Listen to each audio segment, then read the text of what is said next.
आणि बुलेटिनच्या सुरुवातीलाच एक धक्कादायक बातमी पुण्यातनं. गणेश विसर्जनाच्या दिवशी डीजेच्या दणदणाटामुळे तरुणाचे दोन्ही कान निकामी झालेत.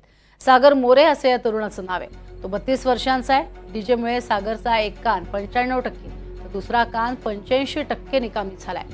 32 वर्षीय सागर मोरे हा आजपर्यंत रुग्णालयात उपचार घेत होता. आता रुग्णालयातनं त्याला सोडण्यात आलंय.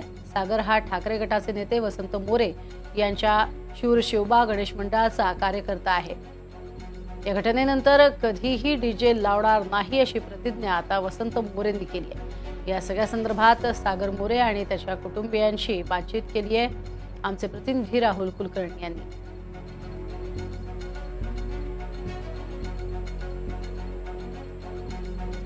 हे पूर्वी मनसेमध्ये असलेले आणि आता वंचित बहुजन आघाडीकडून लोकसभेची निवडणूक लढलेले श्री वसंत मोरे यांनी एक फेसबुक पोस्ट केली. त्यांचे कार्यकर्ते आहेत. मी काय बोलतो ते कळतंय ना? हा, एवढ्या जवळनं मला आवाज येतोय ना? हा, एवढ्यात नाही येतोय. ह्याचे काय म्हणालो मी आता? तिने कविता म्हटली. नाही, मी काय म्हणालो? आवाज येतोय का म्हणून विचारलं. How shocking this is, how shocking this is. Vasant मोरेंचं नाव घेतलं तुम्ही? हा, कोणाचं नाव घेतलं का? वसंत मोरेंचं. हां, आत्ता घेतलं नाव. आत्ता ना? त्याच्या आधी घेतलेलं ऐकू आलं का? ते नाही आलं. किती अंतर आहे? वितभर अंतर आहे आमच्या दोघातलं. किती वय आहे तुमचं? वय किती? आता 32 चालू आहे. 32. अच्छा, आजोबा तुम्ही यांचे वडील आहेत ना? मी जे म्हटलं त्या मुलीने जी कविता म्हटली ती तुम्हाला ऐकू आली ना? तुमचं वय किती? 60. मी आता काय म्हणालो त्यांना आहे ना? मी हे वसंत मोरे वगैरे मनसे वगैरे म्हणालो ते ऐकू आलं का? आत्ता आलं ऐकायला. इतकं भयंकर आहे. आणि मला वसंत मोरेंनी शब्द दिला आहे की ते इथून पुढे अशी मिरवणूक अजिबात काढणार नाहीत. काय झालं की वसंत मोरे यांच्या त्या गणपती विसर्जनाच्या मिरवणुकीमध्ये तुमचं पूर्ण नाव? सागर दिनकर मोरे. सागर, व्यवसाय काय तुमचा? माझा कंस्ट्रक्शनचा व्यवसाय. कन्स्ट्रक्शन. हो. आणि काय झालं होतं त्या दिवशी? त्या दिवशी मिरवणुकीच्या दिवशी मी 12 वाजता मिरवणूक चालू झाली. रात्री? नाही, दुपारची. आणि मी डीजेच्या समोर नाचत होतो. आणि त्याच्यात मी 4 तास तिथेच होतो मिरवणुकीत. आणि त्यावेळेस मला काही जाणवलंच नाही. म्हणजे आवाज वगैरे साऊंडचे येत आहे, मला गाण्याचे आवाजच येत नव्हते. म्हटलं नॉर्मल असेल वगैरे. पण जेव्हा मिरवणूक संपली, मी घरी आलो, वडिलांशी संपर्क साधला, बोलण्याचा प्रयत्न केला. वडील बोलत आहेत माझ्याशी, मग मला काहीच कळणार, काहीच म्हणजे आवाजच लिटरली आवाज येत नव्हता. मग मी आमच्या चुलत्यांच्या घरी गेलो. त्यांनी मला दवाखान्यात वगैरे नेलं, घरच्यांनी सगळ्यांनी. मोदी क्लिनिकला गेलो, तिथनं भारती हॉस्पिटलला ॲडमिट झालो. आणि तिथनं माझे फास्ट पूर्ण ट्रीटमेंट चालू केल्या. तात्यांचं त्याच्यात सहकार्य झालं भरपूर. त्याच्यानंतर हे एका कानाला 70% फरक पडला. भरपूर म्हणजे दोन्ही कानापैकी 70% एकाच कानाला ऐकू येतं आणि तिथेही खरखर आहे. खरखर येते. आणि हा 95% डॅमेज झाला आहे, नस डॅमेज झालेली आहे. केवढ्यात पडलं हे? खूप म्हणजे 2-3 तासासाठी मला आयुष्यभरासाठी कानाचं पूर्ण हे झालं.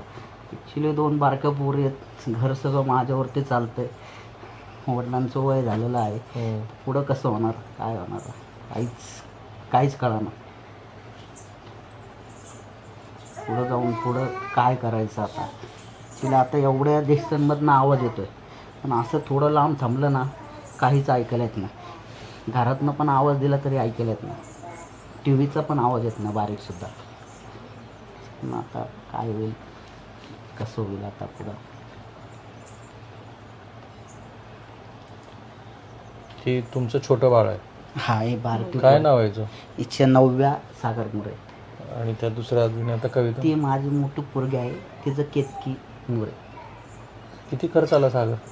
तर साधारण 60 ते 1,000च्या आसपास गेलेला आहे. खर्च ठीक आहे, पण कान बाद झाला, आयुष्यभरासाठी बाद झाला. एक कानानेच आता ते पण 70% ऐकू येतं. हो. आता फोन वगैरे आला तर? फोन म्हणजे आपण ते हे लावतो ना, काय त्याला म्हणतात, स्पीकर, कानाची मशीन असते, त्या टाईप बारीक आवाज येतो. नाहीतर नाही. आता डॉक्टरांनी सांगितलं की दोन्ही कानापैकी ह्या कानाला तर काहीच उपाय नाही सांगितलं यायला काही. ह्या कानाचं काहीच नस डॅमेज झालेली आहे, त्याच्यावरती काहीच होऊ शकत नाही. आणि ते डीजे मुळे घडलं. हो, किती डीजे होते त्या दिवशी तिथे? ॲक्च्युली डीजे तिथं आमचं निघाल्यानंतर इथं मग त्या चौकात गेलो 5-6 डीजे होते. मला म्हणायचं आहे की असे डीजे नसावेत जे जेणेकरून भरपूर जणांना त्रास होतोय. माझ्यावरती वेळ आली आता ही, भविष्यात कोणावर यावी नाही. आज माझ्यावरती एवढी बेकार वेळ आली आहे की सांगू शकणार नाही, पण भविष्यात अजून कुणाला जाऊन त्रास नाही व्हावा, भविष्यात कुणाला असा त्रास नाही झाला पाहिजे. म्हणजे डीजेवरती बंदी आणली पाहिजे. 4 डीजे एकत्रित आले का? हां, 3-4 डीजे असे समोरासमोर आले. कुठे घडलं हे? कात्रज चौकात बस स्टॉपपाशी. आणि तो 4ही डीजे एकत्रित किती वेळ चालू होते? किंवा जवळजवळ तास, अर्धा-पाऊण तास चालू होते तिथं. आणि तिथंच तुम्हाला पहिल्यांदा का जाणवलंच नाही? मला ॲक्च्युली तिथं नाही जाणवलं. जेव्हा जे 4 डीजे जिथं आले ना, त्यानंतर मला त्रास व्हायला झाला. मी थोडं पुढं आम्ही गावात मिरवणूक गेल्यानंतर मला आवाजच येत नव्हता काहीच ऐकायला. फक्त ते धक्के बसतात ना, त्याचाच आवाज. मला वाटलं नॉर्मल असेल. मग मी शेवटपर्यंत तलावापर्यंत आम्ही गेलो, आरती वगैरे झाली. मग मी तात्यांना भेटून पुढं घरी आलो. मला काहीच सुचतच नव्हतं, काहीच म्हणजे काहीच, की काय ऐकायलाच आहे ना. म्हणजे असं शेजारी कोण थांबलं आणि काय बोलतंय काहीच हे नव्हतं. मला वसंत मोरेंनी ही मुलाखत रेकॉर्ड करण्याच्या आधी प्रॉमिस केलं की इथून पुढे ते अशी अजिबात डीजे युक्त मिरवणूक काढणार नाहीत. इनफॅक्ट ते काहीतरी वेगळी भूमिका पण घेणार आहेत. काय म्हणाले? मला कालचे शब्द देऊन गेले मला तात्या की सागर आपण इथनं पुढं असे डीजे लावणार नाही आहे आणि याच्या पुढून आपण मिरवणूक अशी काढणार नाही आहे, असं तात्यांनी शब्द दिला. तुमचं नाव काय मिसेस? निशा मोरे. तुम्हाला निशाताई कधी जाणवलं हे असं झालं? मिरवणूक झाल्यानंतर आम्ही कॉल करत होतो 5-6 वाजता की या विसर्जन करायचं आहे आपल्या घरच्या गणपतीचा. पण त्यांना फोनवर बोलताना काहीच ऐकू येत नव्हतं. काय बोलायचं असेल तर मेसेज टायपिंग करायचं, मग बोलायचं. आवाज कसलाच आवाज नाही. मग हे घरी आले, आम्हाला वाटलं थोड्या वेळसाठी साऊंड पुढं नाचले त्याच्यामुळं वाटलं असेल थोड्या वेळ जरा ऐकू येत नसेल. पण घरी आल्यानंतर पण त्यांना 1-2 तास झाले तरी काहीच फरक नाहीये. मग म्हटलं ते बोलत होते, मला काहीच एका कानाने पण ऐकू येत नाही आणि दुसऱ्या पण नाही. म्हणून आम्ही जरा म्हटलं त्रास पण होत होता त्यांना. मग ठीक आहे चला दवाखान्यात तर जाऊन बघूया. तेव्हा त्यांनी टेस्ट केली.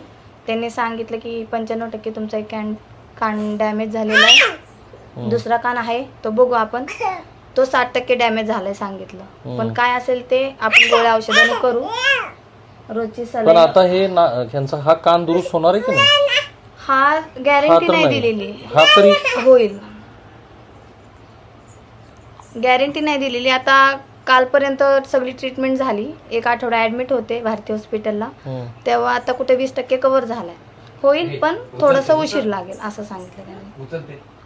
गोळ्या वगैरे चालू ठेवा तुमच्या, व्यवस्थित जेवण करून गोळ्या वेळेवर घ्या. आणि आठवड्याला त्यांना सांगितलंय चेकअपला यायला. मी वेळेत दवाखाना केला म्हणून त्याच्यामुळे थोडंसं कव्हर झालं. 20% तरी तुमचा कान वाचला. कव्हर झाला. नाहीतर पण आता हे खरखर येते म्हणजे काय होतं? शिट्टी वाजते आणि जे डीजेचा आवाज असतो ना तो अजून कानात घुमतो माझ्या.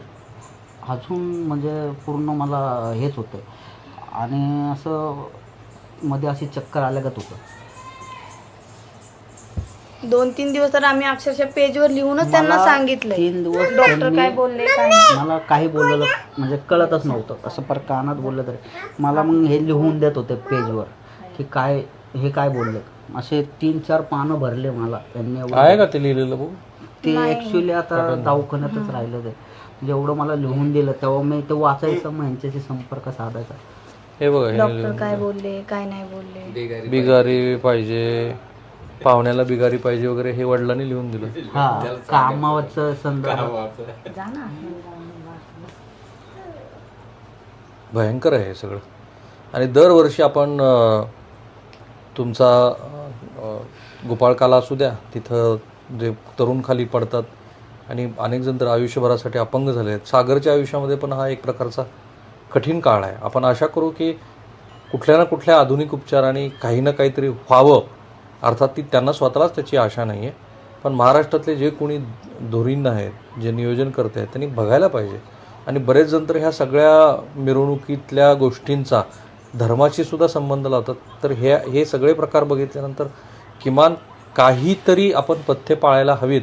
NGT सारखी संस्था, नॅशनल ग्रीन ट्रिब्युनल हे सातत्यानं सांगते आहे की पुण्यासारख्या शहरामध्ये हे जे ध्वनी प्रदूषण होतं आहे, आजही जवळपास 250-300 मंडळांच्या विरोधामध्ये वेगळ्या स्वरूपाचे गुन्हे दाखल झालेत. पण ह्या अशा गोष्टींना जर टाळणं आपल्या हातात आहे, जे की शक्य आहे, तर आपण ते का करू नये? म्हणजे फार भयंकर आहे, धक्कादायक आहे. कॅमेरामन निकेतन मानेसह मी राहुल कुलकर्णी, NDTV मराठी, कात्रज, पुणे. काही बोलायचं आहे? हां. मला मीडियाच्या माध्यमातून सांगायचं आहे, डीजेवरती, प्लाझ्मा डीजेवरती बंदी आणली पाहिजे, की जेणेकरून माझ्यावरती आज ही वेळ आलेली आहे. भविष्यात महाराष्ट्रातल्या माझ्यासारख्या कार्यकर्ता वरती अशी वेळ नाही यावी, असं माझं म्हणणं आहे. मला आशा आहे आपण जे आमच्या नशिबी आले, आमच्या जे नशिबी लोकांनी आले. आता इथून पुढे सावध झालं पाहिजे. कारण यामुळे लहान मुलांना पण त्रास आहे, वयस्कर माणसांना पण त्रास आहे. कुणी ऐकत नाही. हे सगळ्यात मोठी अडचण आहे. सगळ्यांना कळतं की हे चुकीचं आहे. आता हे सगळ्यांना त्रास आहे. इथं छोटी मुलगी पण आहे, तरुण पण आहे, त्यांच्या मिसेस आहेत आणि हे आजोबा पण आहेत. या सगळ्यांना होणारा हा त्रास लक्षात घेऊन प्लाझ्मा जे साऊंड DJ, आहे त्याच्यावरती बंदी आणली पाहिजे. मला खात्री आहे की या आमच्या बातमीनंतर तरी किमान जनजागृतीच्या दृष्टीनं काही प्रयत्न निश्चितपणे होऊ शकतात. थांबूया आपण इथे.